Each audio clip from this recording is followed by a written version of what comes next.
welcome back. I'm Mary Jo, also known as Sojo, and this is my channel where I talk about all my quilty stitchy things.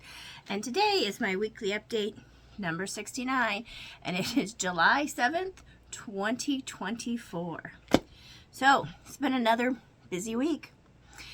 Now, I hope everybody in the U.S. had a wonderful 4th of July weekend, and if you don't live in the U.S., I just hope you had a wonderful week.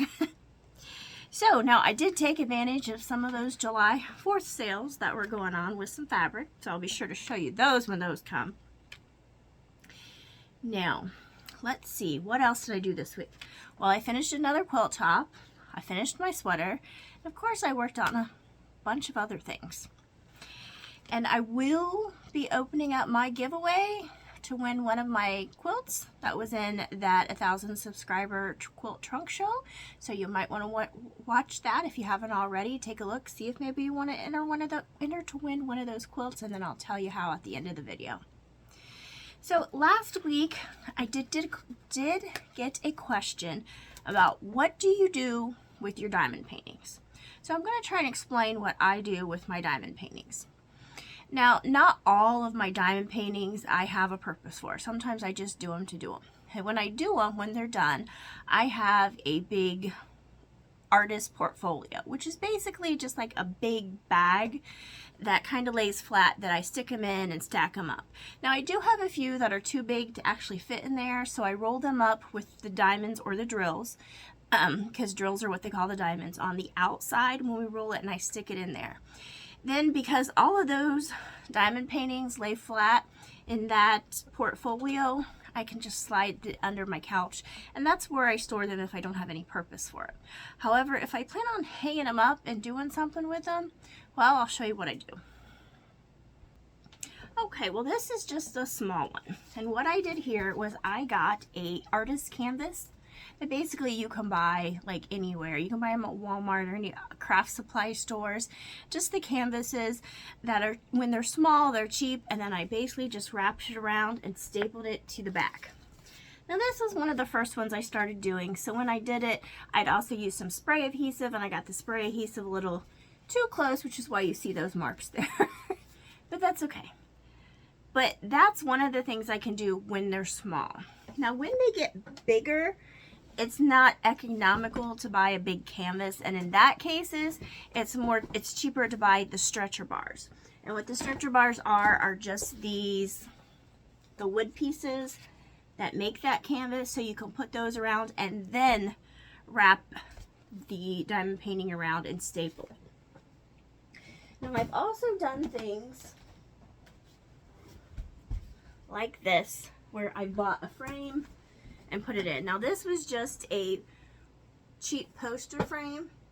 Now, this I don't prefer. It's a big. I prefer just to do the stretcher bars or the canvas, but I have done that. Like I said, it's just a poster frame.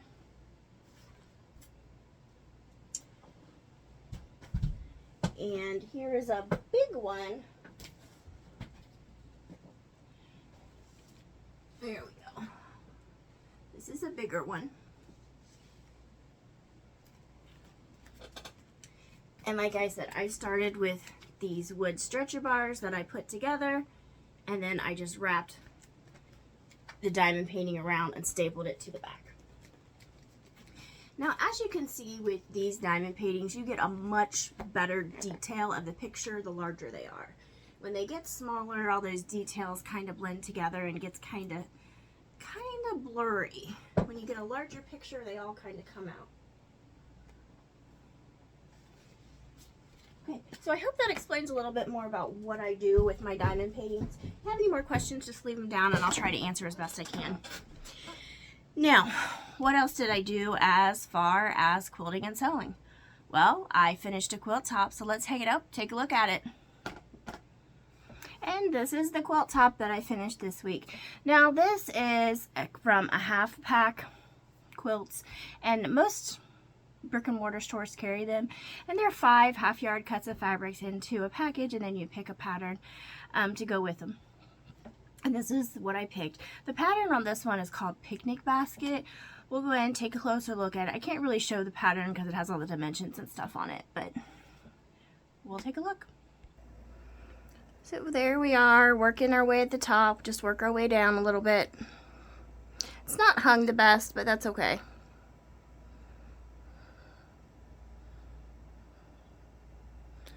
Just a pretty easy pattern to put together, but I finished that. So I also worked on the Peaceful Black Baskets block of the month, blocks 2 and 3 for the Sew Sampler blocks. Now this first one is block 1, which I had already done a while ago, but we'll show it anyway. This was block 1. And then we have block 2.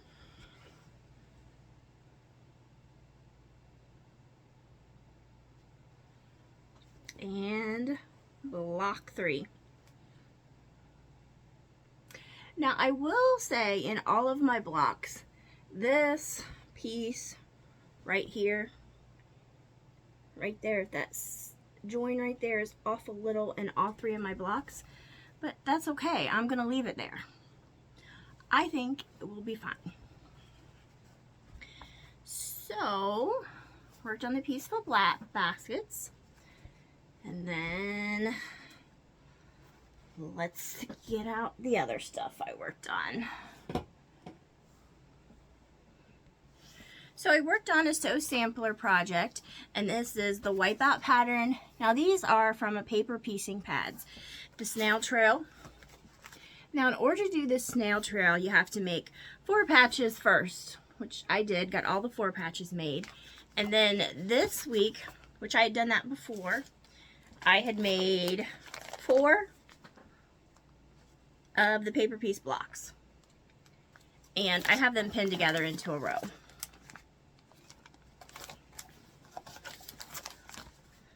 So there's what that's looking like so far. Here's a closer look at my paper piecing.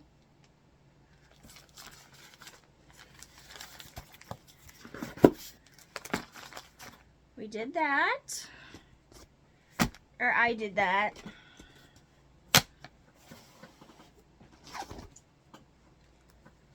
And then I also worked on this Jolly Bar pattern, the Shoe Fly Pie Quilt.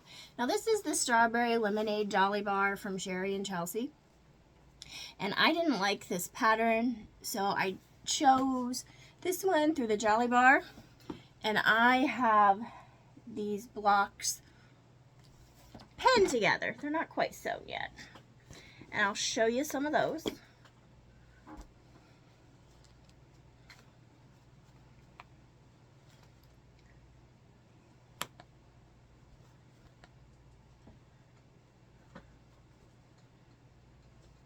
There we go. There's the green one. Now, the back of these are pinned. Like I said, I just have to sew that final seam and then the blocks will be done. So that's the green one. A green one, I should say. This is a corally one.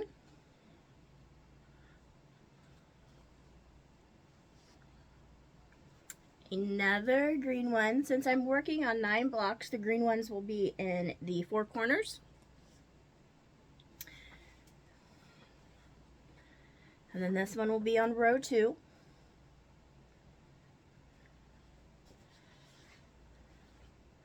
And this is going to be the center block.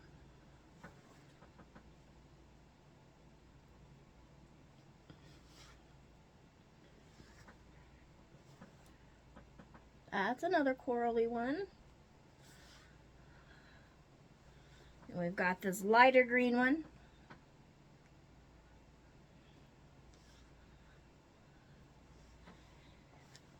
And then this orangey, yellowy green color together, because I didn't quite have enough of either of those, so I kind of shoved them together. And this will be the last corner block.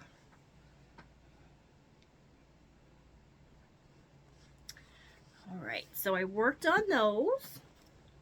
Let me put these back and I'll get out some more stuff I worked on.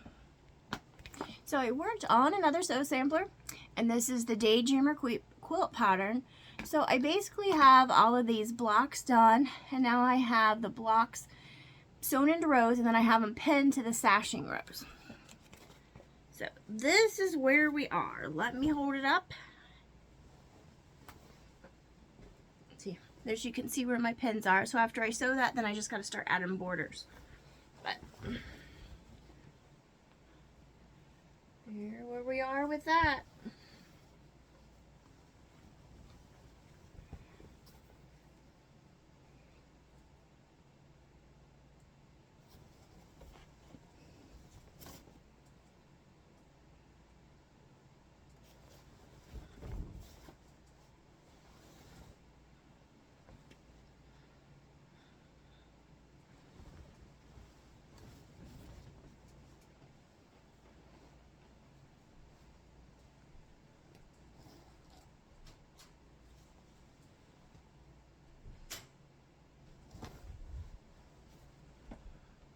And then I worked on this pattern, which is Blocky Block. Now, this was something I got at Polar Fabrics, and it is a bundle of 5 1-yard cuts of fabrics, and then you pick out a pattern to go with it. And this is the pattern I picked out. And I've got my blocks done, and they are pinned together in rows. So here's kind of what my rows are looking like.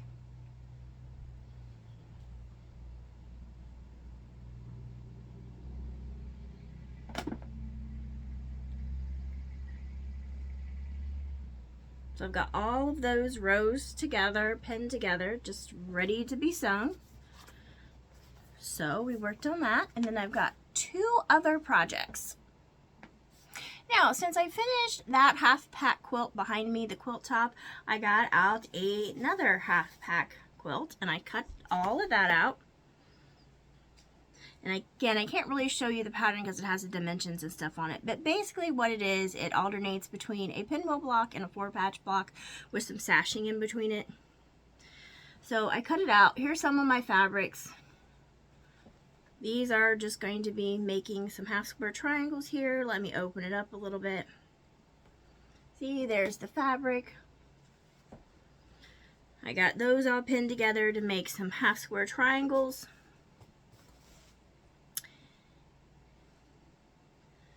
And then here's some more fabrics. These are going to be 4 patches.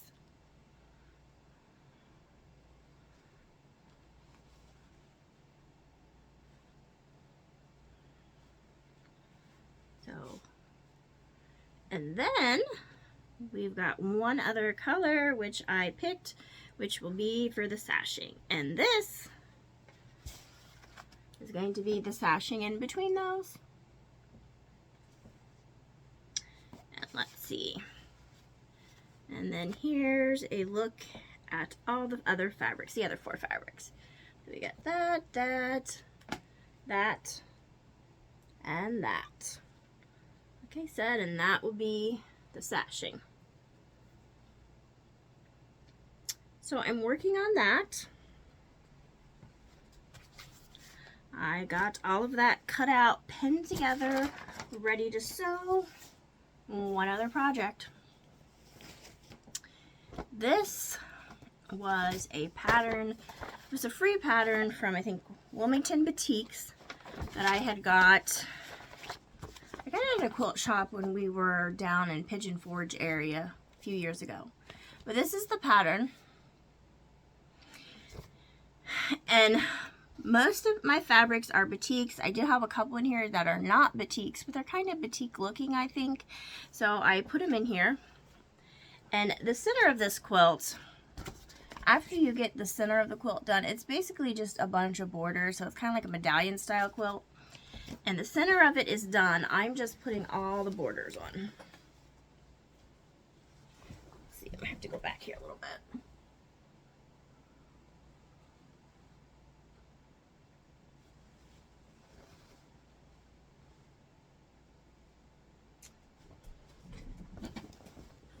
There we are. Like I said, I've got some borders pinned there for batiks, and some of these borders do require some piecing to put together, but all of those are already sewn. So the borders itself are already done. All the piecing with is just a matter of keep adding borders until it's done. So.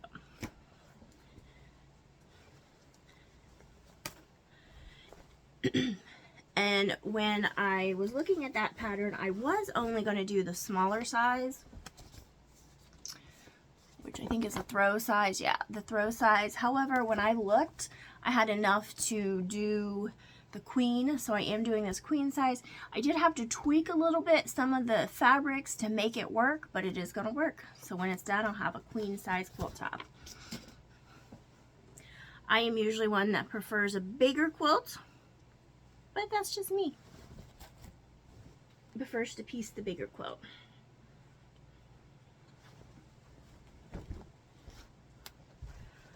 Okay, so that is everything that I've worked on as far as sewing and quilting. Let me show you my cross stitch. So I am working on these Country Cottage Needlework Sampler of the Month. This is the October. I've already done January through September. And this is where I'm at. Hopefully I can finish this week. We will see. Now, I have finished stitching January through September. I've also fully finished into an easel type setting my Country Cottage Needlework January through July. So I'm waiting until I get October's done, and then I'm going to finish August, September's, and October's all together.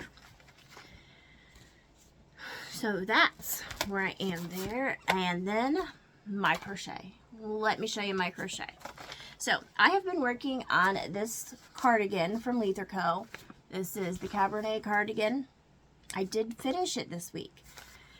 Now this is using some sock weight yarn. So this does take a little bit of time to get through because it is a one weight or a very thin type yarn.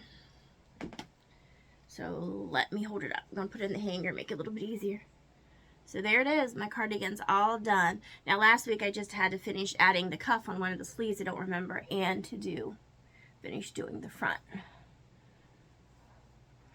And I did that. Now I'm not going to put any buttons on it just because usually when I wear a cardigan I don't even button it up anyway. But if I wanted to, I could. But there it is, all done. It goes down. There's the bottom. So I had, once I was done with that, I had just a little bit of yarn left over, and I'm like, I don't want the yarn to go to waste. So I was like, let's see if I can make a pair of socks with the leftover yarn. So I started making these socks, Bryce Canyon socks from Leather Co. Well, I did manage to get a sock done, but this is all the yarn I have left. It ends right there. So I don't have enough to make the pair of socks. So I don't know what I'll do with this. But, you know, I tried. It's okay. Now, my diamond painting. So I'd started a new diamond painting. And I'll show you what this looks like here. Now this is a smaller one. This is only a 40 by 30 centimeter. Okay, so let me show you. Here's the picture right down there of what it should look like when it's all done. And here's where I am. There's lots of places to fill out. Now, when it's a smaller diamond painting like this, I usually just kind of go, here's the key down here, color by color until it's done. Where if it's a much larger ones, like some of those ones I showed at the beginning, I will do a section at a time. But there it is. Okay, so that is everything I've worked on this week. Now, who wants a quilt? Well, let me tell you how to enter if you are interested in winning one of the quilts that I showed in that 1,000 subscriber quilt trunk show. You do need to have a U.S. shipping address, and you do need to be 18 or older. I'm going to give you a word to type down in the description box below, and then I will use a random comment picker to pick a comment using that word, and then I will tell you on my next weekly update, which will be the weekly update number 60, July 14th, I guess, and I will announce it then. Then you guys will have 1 week to email me, and I will tell you my email. It's at sewjoquilts@gmail.com to email me and give me your address so I can send it to you. Okay, so So I asked my husband, what word should I use? And he told me we're going to go with the word opal. O-P-A-L. That's what you need to enter in the comments down below. I don't care how you use it. It just lets me know that you're want to be entered for a quilt. So opal is the word, O-P-A-L, and then we'll pick a winner, and I'll announce it next week. Now, I do just want to briefly say I probably will not be commenting on any of the comments just because there's lots of scammers and stuff out there. So if any of them comment on your comment telling you to contact them via whatever app or so be it, don't do it. I am not asking for any money. This is all me. I will be paying for all the shipping costs. It's a no cost to you. So if anybody does comment asking you to contact them on whatever app or send money, it's not true. Just don't listen. Ignore them.